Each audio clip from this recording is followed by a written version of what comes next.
Welcome to Mother-Daughter Projects. I'm Steph. Today we're going to make a simple wood frame for a canvas out of craft board.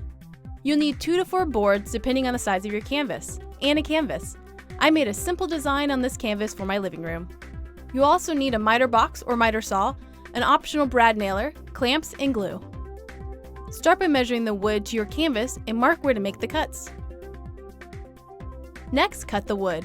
Small pieces like this can easily be cut with an inexpensive miter box.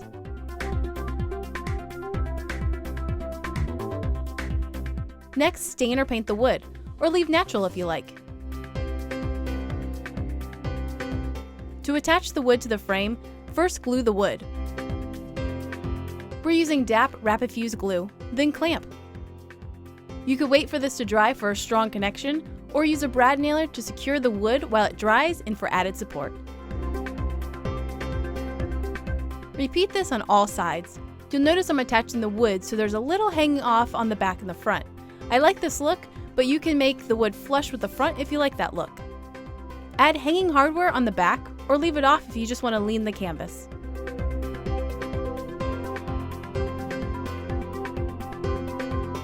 This is a great way to frame out kids' artwork, basic prints, and starter artwork. For more projects, please visit us at motherdaughterprojects.com.